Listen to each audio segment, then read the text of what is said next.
When large jobs require moving massive amounts of snow, get the work done quickly and efficiently with the Western Pile Driver and all-new Pile Driver XL pusher plows, both featuring Trace Edge technology.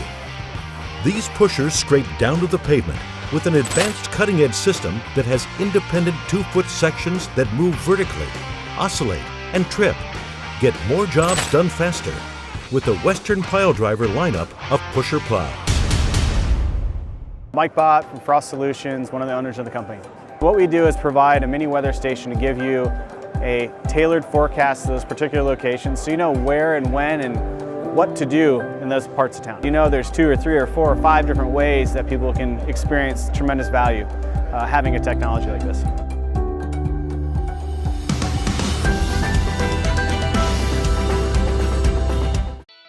Welcome to the Entrepreneurial Journey with your host, Dave Westcott. The Entrepreneurial Journey is a weekly podcast that streams live every Tuesday at 9:15 a.m. Pacific on Dave's YouTube channel and LinkedIn profile. Now here's Dave with this week's episode. Good morning and welcome to the Entrepreneurial Journey. I'm your host, Dave Westcott. I have with me this morning special guest, Scott Lesak, CEO of Kasel Rocks Landscaping. Scott, good morning. Good morning, Dave. How are you today? Well, I'm reading your bio and I'm going through it and I'm learning a little bit about you. And I'm like, man, this guy is doing a lot of things. You are one inspiring guy. Thank you. A dynamic serial entrepreneur. I love that. That's a great line. A devoted father of 3, loving husband. You love time with family. You're deep-rooted in faith. You guys love to honor Jesus and God. You balance a thriving professional life. You're dedicated to helping others grow, pushing them to transcend their current limitations. You're doing a lot. Kasel Rocks isn't the only thing that you do. You do InspireMe, correct? InspireYou, yeah. InspireYou. Hey, either way, it works. Inspiring me. You're a real estate investor. You've got a lot going on. What drives you, man? Man, I want to be a better version of myself today than I was yesterday, and I live for that every day. I've been through some really good times in life, and I've been through some really dark times, going through some addiction and having to go to a rehab and having to learn how to live a different life. And seeing where I was from then and, the person trapped inside going through that, I always knew who I was. I always knew who I wanted to be, and I was trapped behind a mask. And I learned how to get through that and realized there's a lot of people out there that don't learn that. There's a lot of people out there that aren't as fortunate to even get there. So, through the help of God, through the help of people around me and, the grace of Jesus, I've gotten to this point, and I want to share my experience with as many people as I can. That's awesome, man. Leading with the addiction and all of that, rehab, that's a tough thing to lead with. That's always a tough thing, I think, in life. Addiction is a tough thing in life. I'll share with you that this year, October 19th, I have 15 years clean and sober. Man, congratulations. So that's a big step. That's a big step. And depending on how old I was when I quit doing all that, that'll tell you how old I am. But I don't know if I'm going to go that deep on the show today. But the addiction thing is real, and I think when you're running a business or you're running life, it's one of the things is it's real easy to come home and have a drink, or it's real easy to take a hit of weed, or it's real easy to kind of drown those thoughts and sorrows. But what I feel like is when you turn to that, you're not turning to God, but you're also not fully accepting or fighting the situation that you might be in. Absolutely. And I think when your mind is clear, even though it's a little more painful and even though you've got to absorb the pain, I think you get through it in a better and tougher way. Yeah. How do you feel about that?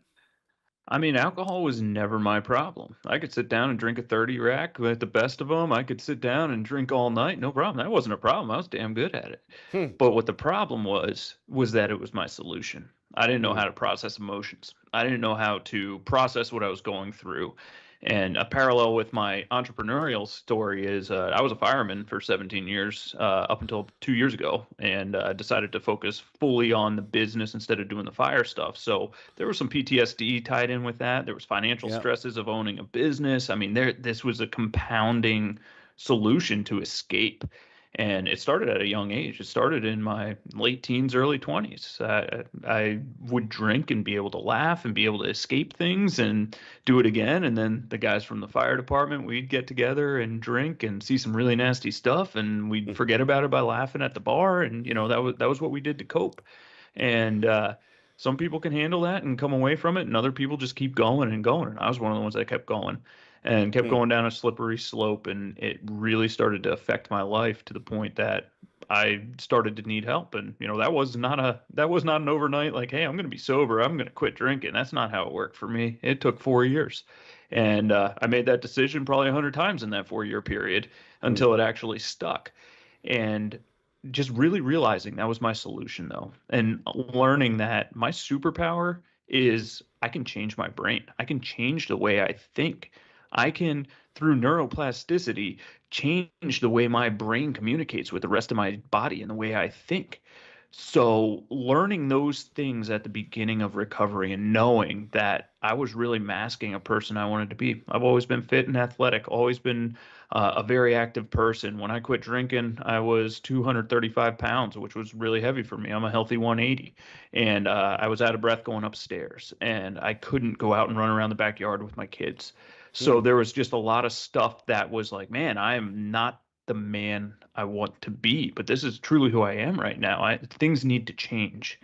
And going through that process and learning how to change was, at the time, one of the most humiliating things I ever had to do. I didn't share this story openly for the first 3 years because I was embarrassed. I'm Hmm. a business owner. I'm a firefighter. I'm a community figure. People rely on me. You can't know this about me. And the day I started sharing, though, it all transformed. Our power's in our testimony. And Hmm. I started sharing this, and people ask questions. How'd you do it? What are you doing differently? We're seeing the results. All of that stuff just really started playing in. So that motivated me to want to help other people. And that motivated me. I've always been a helper, always wanted to help other people. But this was a new avenue to be able to do it through my personal experience that I had. Wow, that's super powerful. And I'm a believer that alcohol is just bad. Like I think, anybody out there, anybody drinking, I think it takes away from who you are, family, spirituality, business. It's hard to confront things. But I don't want to spend the whole episode talking about recovery. Um, and I think your story is absolutely incredible, and I thank you for sharing that. But what I really love about what you're building is Inspire You. I think that's really exciting stuff that you guys are doing. Um, Obviously, you've been in the snow removal and landscape business, and you have a large, successful snowplow landscaping business. That's very nice. But talk to us about Inspire You. What's the dream? What's the mission? Who do you help? Who do you serve? What does that look like?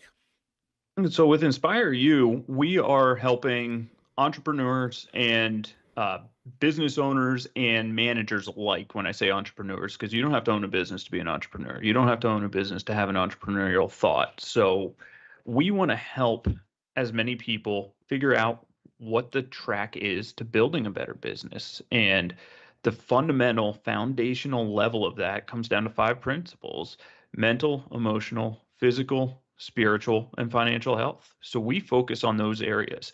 And through that, we have a few different offerings. We do one-on-one coaching on mindset and thought processes, emotional control.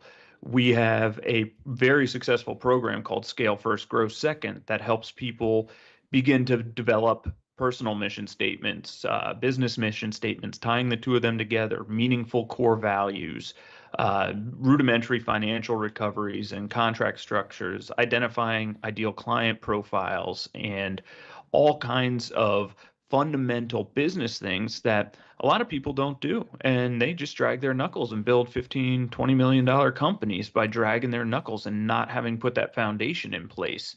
And that's great. More power to you. That's awesome. But when you start doing it on a mission basis, and when you start doing it the way we do with Scale First, Grow Second, it changes the end results. The stress kind of goes away. The unknowingness goes away because you truly scale the company before you grow into that size. You predict what's coming. You see into the future as close to that as you can do, and make decisions today based on where you want to be tomorrow. And it becomes a really healthy, organized way to grow. I love the name Scale First, Grow Second. What was it that inspired that? It was something that we did at Castle Rocks. It's the blueprint that we use to grow Castle Rocks, and the blueprint that we're using to grow Castle Rocks. Our next vision is multiple locations. So we already have the company scaled to the point to be able to handle that. And scaling is a buzzword in business. Everybody talks about scaling. Oh, we have a marketing plan that's going to scale your business. That's not scaling your business. That's getting you more clients. That's driving more marketing value. That's not truly scaling the critical infrastructure required to grow the business. So as we talked about scaling and meeting after meeting, we were like, we really are scaling this first, and then we're growing into it. We're figuring out what the next level is and growing into it. So it actually came from the Castle Rock side of that was our mentality, what we did. And then we realized how valuable that is to other people and how powerful that was to not only where we were going, but where we already were. And it's kind of always been our mentality from the time we were a $50,000 startup as a teenager. It was like, well, what's next? How can we get to that next level? Right. And where are we going next? And thinking about that, not getting lost in it though, taking action in the present, planning for the future. I love that. On the show, one of the things I really try to focus on is real tips that help real entrepreneurs. How do you scale a business? How do you even begin to think about that? Like, I listen to what you say, and I think for a lot of entrepreneurs, it's so daunting to think, oh my gosh, man, how do I even start doing this? How do I even put the pieces together to scale my business? Like, what you're saying sounds amazing, but how do I do it? I don't have the education or the knowledge or the know-how. And so can you walk us through what scaling the business looks like? As an owner, get out of the way. That's the simplest way to put it. Look at yourself as an owner and realize being an owner of a business, you have one job that is required, and that's being the financial backing to that company. Anything more that you're giving the company is beneficial to the company. It's going to help you grow faster. And don't take that statement lightly. I'm not saying that that's all you should do. Just put some money into a business and walk away from it. That's not at all what I'm saying. But you have to be that financial backing. That's the first mindset to get. Once you're that financial backing, you have to realize that your business is an investment. It's not a job. It's not you. It doesn't define who you are. It is an investment. So how can you make that grow? And by asking that question, how can I make this investment grow? How can I get the most return out of the money that I just put into this? You start coming up with some answers from that. And again, you're out of the day-to-day with this. You're not a salesperson. You're not an operations manager. You're not sitting there and muddling in everything everybody's doing. Take yourself out of that equation. What needs to get done in that business? Start at the bottom too. And I'm a green industry and snow guy, as we established. Yep. So start on the front line. The newest hire, what does that person need to succeed?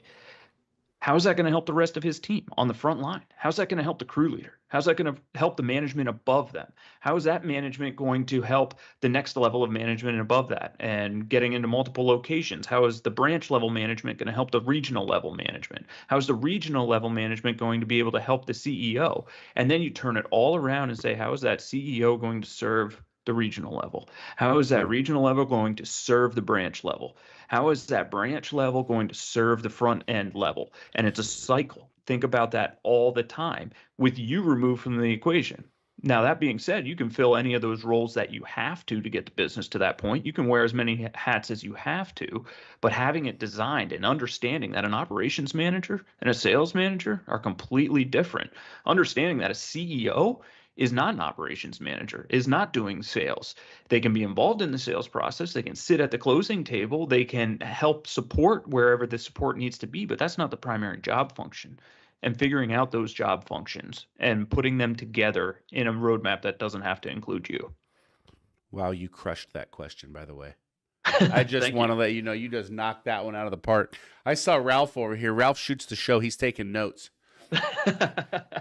He's saying, "Hey, Awesome. man, this is some great stuff."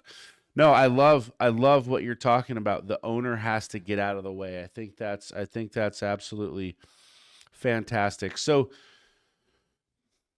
when I'm looking at this and I'm hearing the words that you're saying, I'm super impressed, and I'm saying, man, this guy's got it all together. How did you put this together? Was it mentors? Was it book reading? Did you learn it somewhere? Did you learn it from just trial and error in your own business? What was it that has given you this insight and wisdom? Because what you laid out is really unique. I think it's really powerful. It makes a ton of sense. And I think anybody in any kind of service-based industry could value from what you shared today. Like, it's not just, green and white industries. It's like anybody can benefit from get out of the way, make sure your financial backing is tight, think of your business as an investment, and then, rolling up through the positions and thinking about the front line back all the way to the CEO. What gave you this, I'll just say, incredible glimpse of business? So it's really a culmination of my life's experience. Yes, books were huge. I've read hundreds of books, hundreds of leadership books, business books. It all started with the E-Myth. The E-Myth was the first business book I read in 2012, and I listened to it at that time. And as soon as it was done, I started it over again. And then I started it over again. And it was on the 10 or 12 disc set when at that point in time. This was even before we had all the digital audio books that we have now. So I started with that. I had mentors. I hired coaches, and I got help from people that knew more than I did. I was capable of anything. I still am capable of anything. But if I take somebody else's knowledge and utilize that today, it's going to take me 20 years faster to get there. So I only have so much time left. I got to put as many resources towards that as possible. And the other piece of this really is the fire department. I have to talk about the command structure of the fire department and the levels of training that go into becoming an entry-level fireman, and then becoming a senior firefighter, then becoming an officer, and becoming a chief. All of those levels in the fire department are hyper organized, hyper systemized, SOPs for everything, how to get on and off the trucks, how to get to a hydrant and get a water supply, what the truck company does that doesn't carry water versus what the engine company does versus what the rescue company does. And all of those pieces together ingrained for a 17-year period, having commanded incidents, having led teams, having worked as a lieutenant and a captain, and built training programs for various departments and trained people to use those training programs. You have to have that scalable from the business sense to the point that people are learning and getting checked off on certain tasks, because that's life or death. That's not like going out there and cutting grass and plowing snow. No, that's Right. life or death. You got to know your job. So that was a huge influence on all this. That is super impressive. I think if anybody's out there and they're looking to take their business to the next level, InspireYou is a great opportunity, is a great choice. My question is, when's the book coming out? I need to do that. I need somebody to keep me accountable for that, because I've talked about writing a book for about a year and a half. I'm planning on writing Scale First, Grow Second as my first book, and going into this scenario and going into this in depth. And the Scale First, Grow Second coaching program has 24 sections. So I'm going to write the book with probably 25 or 26 chapters with the beginning, but 24 of those sections are going to be directly around what the program's based on and how to get into the thought process around this. The book sounds super exciting, because you've got quite the life experience. I mean, everything from pulling yourself up from the bootstraps, overcoming addiction, a wonderful family, a wonderful wife. I've met your wife, absolutely fantastic. She's in the business with you, right? She works in InspireYou. Yes, she does. That's kind of cool. How do you balance marriage and work and partnership and doing business and doing life together? So many people are like, oh man, I love my spouse, but I could never work with them. How are you balancing this? How are you making that happen? Love, faith, and probably a little luck. I mean, love, faith, and luck. That could be the name of the second book. That could be, yeah.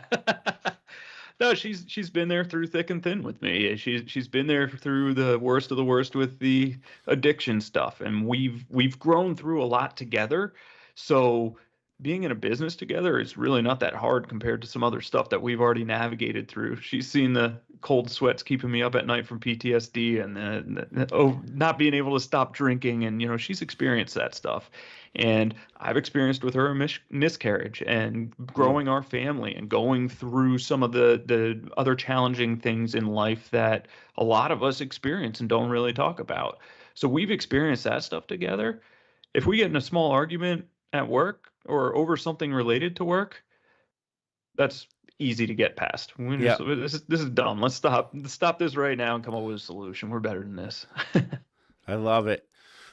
That's fantastic. Talks about the success of Castle Rocks. That's really exciting stuff. Like, you're doing landscape, you're doing snow. Is it predominantly snow now, or is there still a big landscape piece to it, or how is that looking and structured? I mean, from what I see on the internet, it looks like the snow piece is just huge. I see you've got these big, huge pieces of equipment, big loaders with metal plus blades on them, and you're pushing big parking lots, and it's pretty impressive what you guys are doing out there. So is that the big part of the business now, or is the land still pretty big, or what does that look like? So the snow is bigger than the land right now, and we're in a process of transitioning that. Backing up to I won't go into the full startup details of this, but we were, for a long period of time, a design build company, not a maintenance company. We started doing snow to keep skid loaders busy from the design build side of things, and we really loved it and really got good at snow. So about 5 years ago, we committed to, okay, let's get to the next level. Picked up some bigger accounts, picked up our first wheel loader, and really started doing some bigger stuff. And just within the past 3 years, we grew from 1 wheel loader, 2 skid loaders, and 5 plow trucks to over 50 loaders and 15 trucks in a 3-year period. And we just scaled that up. It's tactical and strategic all at the same time, because the way we contract for snow, we have guaranteed income, whether it's snowing or not. We support the snow division autonomously. And it was really easy to scale that side up compared to what we were doing with the landscape side. So phase 1 of that strategy is really here. We've built a massive snow operation that employs about 100 people in the winter. And next step is to catch the landscape side up. We're running 3.5 landscape crews right now. And for next year, we want to have that number be 6. And we're taking actions to make that 6. And within 2 years, we want to have 10 landscape crews. And from the financial side, that gives us about $4.5 million in landscape alone revenue from the maintenance side of things. And that will operate a 45-person, very functional branch, which is what our design is as we branch out into new branches and move into different markets. So we're building our ideal branch first while snow's all here. And then we're going to branch out into other areas after we have that ideal template built up. Wow, that's awesome. I think about 50 loaders, and I get a little twinge of stress. Me too. Yeah, there you go. Okay, we shared the twinge of stress. And so when you're looking at that, and you're balancing all this together. Low snow years have been something that have affected the snow industry over the last couple of years. How are you protecting yourself, your investment, during low snow years, from a business standpoint?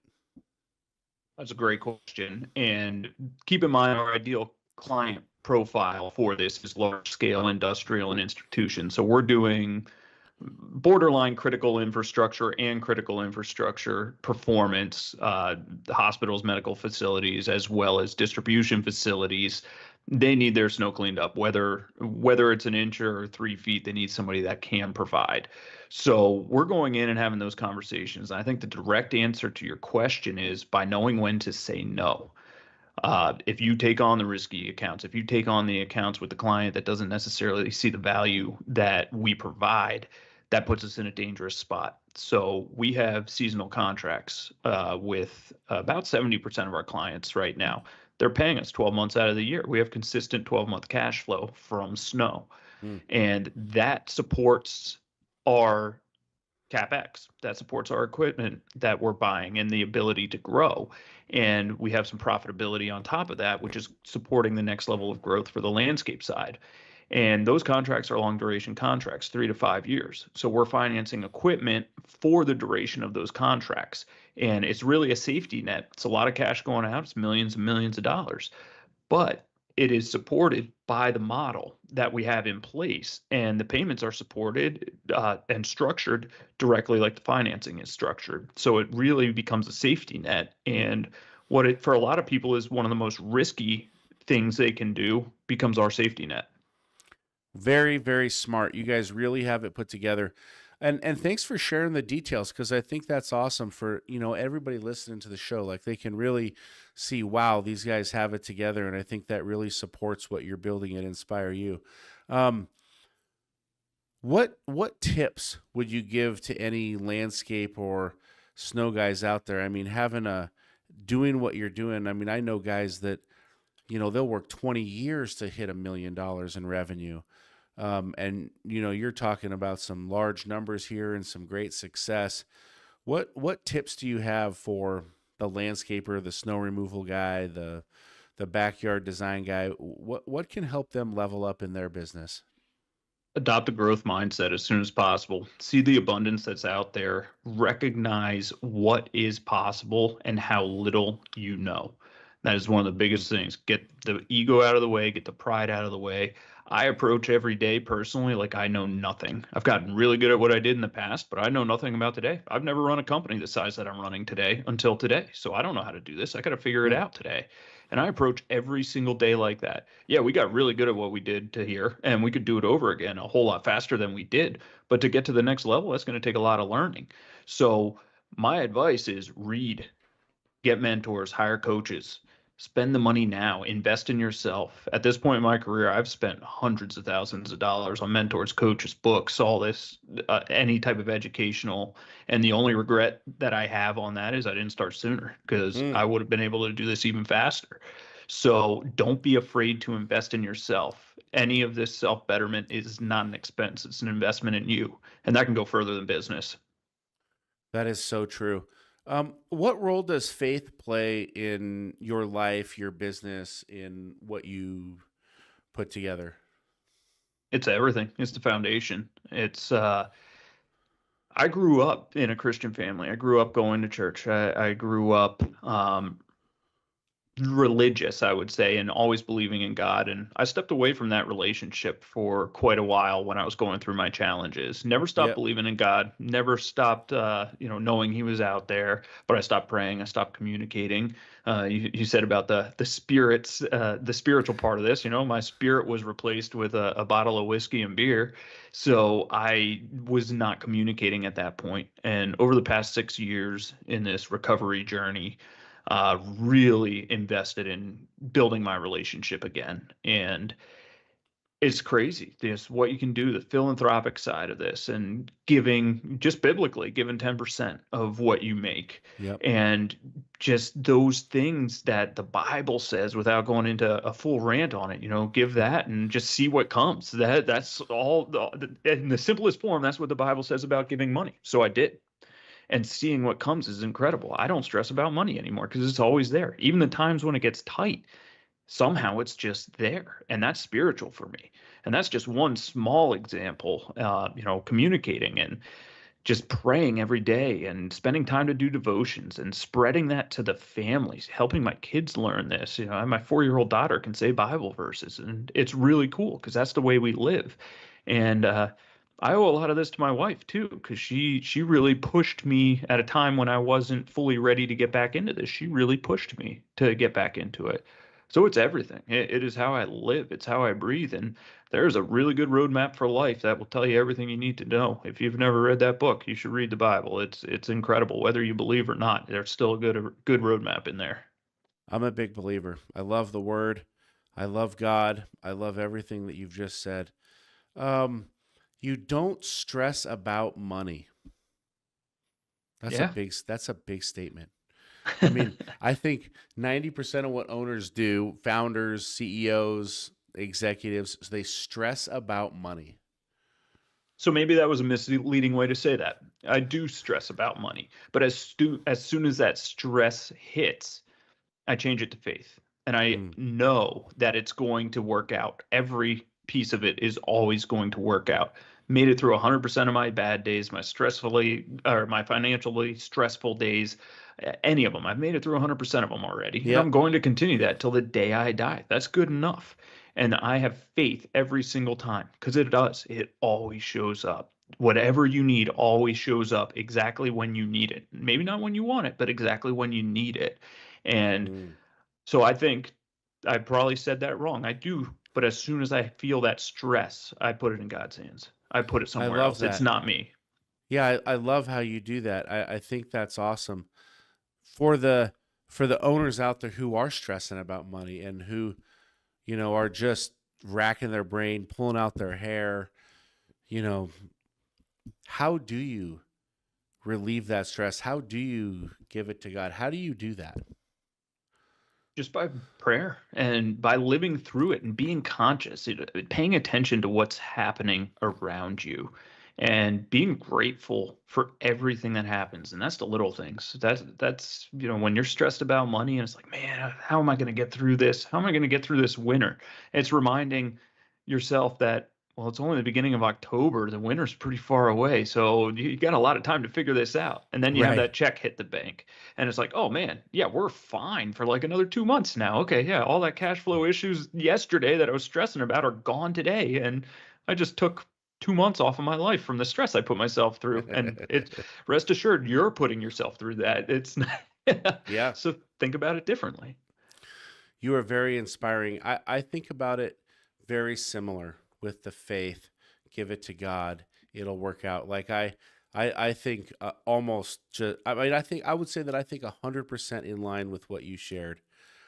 So I love that because I think that's such a powerful tip for anybody listening to the show.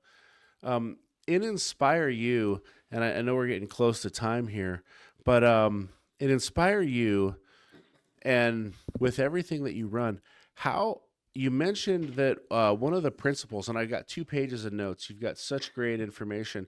I think number 4 was like financial management. And so for somebody who is stressing about money and, yes, they're praying about it, they're giving it to God, but they're still having some issues. They're still working through it. And, they're just having trouble managing cash flow or understanding how to manage cash flow. And we know that God comes through and he takes care of us.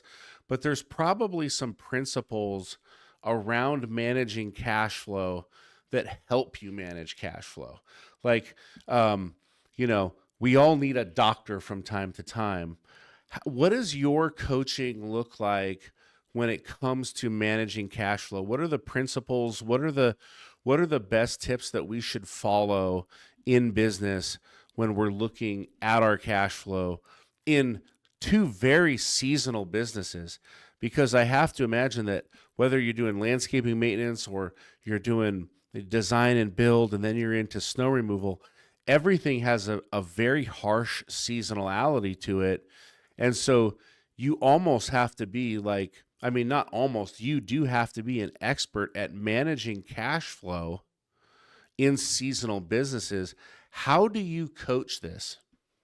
Well, that's a great question. And the surface level answers that we hear all the time are manage your finances, charge what you're worth, all those things. You had a great post about charge what you're worth, but earlier, by the way, I love that. Oh, thank you But very much. the biggest thing is fully understanding what your overhead recovery looks like. What are you paying for? Not, oh, I have a truck payment this month, I have a mower payment, I have a loader payment, I got to recover about this much, so I'm going to charge this much. Like every penny. How much did that spade shovel cost you? How often are you going to have to replace that spade shovel? Every single penny needs to be accounted for. And you're absolutely right. I love the way you said that. You can give it over to God and let everything happen, but we still have free will to make decisions. If you go out and put $100,000 on a credit card and you're only going to make $20,000 from what you put that $100,000 on, that's a bad move. You're in a pickle. So make sure you're not doing things like that. What's your hourly rate that you need to recover and a fair profit margin? And we talk about how to come up with that adequate hourly rate and how to figure in your CapEx to that, your indirect expenses, what indirect expenses are, and how to calculate all of those pieces into figuring out how to recover what you need to. And then there's a second piece of that. What's the market going to bear? You can come up with an hourly rate that's way higher than anybody's ever going to buy. So what do you have to change about that to get into a rate that the market's actually going to bear? And that's what we really talk about from that side. And then budgeting and figuring out, what does next year look like? What does 3 years look like? How do we pivot when it's not going well? Because budgets are a blueprint. They're not a solidified roadmap. So you can adjust them. You can make change orders to that, knowing when to pivot, knowing when to increase or decrease, and keep yourself safe. Man, I love it. You have got a lot put together. So, I mean, I think that anybody who's listening that's in the industry, I mean, they need to reach out to you guys. They need to get hooked up with InspireYou. They need to, they need to take the tour, if you will, man. They need to go through these principles that you've laid out: mental, physical, emotional, financial. Everything that you've put together in your program is so impressive at InspireYou. Scale first, grow second, owners get out of the way. I love, you don't stress about money. I love some of the stuff that you've shared. It's been so powerful. If somebody wants to get involved with your organization today, if they want to take their business to the next level, I mean, obviously it's a super powerful program. One of the most powerful programs I've heard. I think it's phenomenal. How can they get a hold of you to take their business, and not only their business, but their life?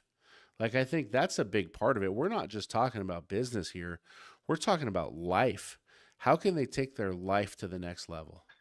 Well, thank you. I appreciate that. And your life is a direct or your business is a direct reflection of how you're living. So yes, it is as important on your life and how you live as it is your business. But get a hold of me. I'm all over LinkedIn, Scott with 2 T's, Lesak, Lesak, or send me an email at Scott with 2 T's at myinspireyou, and you is spelled out YOU.com. Happy to Awesome. chat, happy to talk. If you're interested in the programs, if you're interested in coaching, awesome.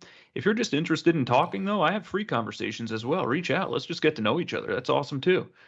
Yeah, that's cool. I love that, man. And Ralph will drop that link into the show notes so that anybody, when they're listening, can check that out. I love what you said. Your business is a reflection of your life. That's a powerful one. Like, I mean, you almost got to go to the printer, write that down, go to the Walmart, get yourself a frame, put that up on the wall and say, your business is a reflection of your life. Don't screw it up today, pal. Because, that's a powerful statement, man. That is a very, very powerful statement.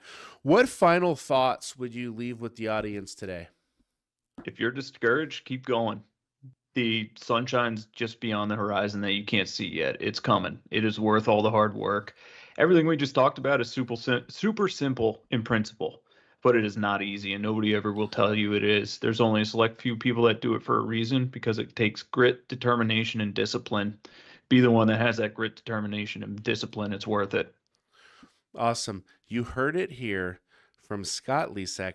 Don't quit.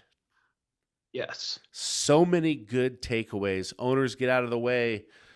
Life is so important. Your business is a reflection of your life. Don't stress about money. So many awesome things on today's show. I'm your host, Dave Westcott. If you like the show, give us a like, give us a share. Follow me on LinkedIn, Facebook, Instagram, anywhere where it's social. I'm hanging out. Drop your comments into the comment box. I would love to hear what you have to say about the show. Excuse me. And additionally, we are back every Tuesday, 9:15 a.m. Pacific Standard Time. What an awesome show. Scott, thank you so much for taking the time out of your busy day to share with us all of your expertise and wisdom. It's been an absolutely fantastic show. My pleasure. Thanks for having me. Really enjoyed the conversation. Thank you. Mike Bott from Frost Solutions, one of the owners of the company. What we do is provide a mini weather station to give you a tailored forecast to those particular locations, so you know where and when and what to do in those parts of town. You know there's 2 or 3 or 4 or 5 different ways that people can experience tremendous value having a technology like this.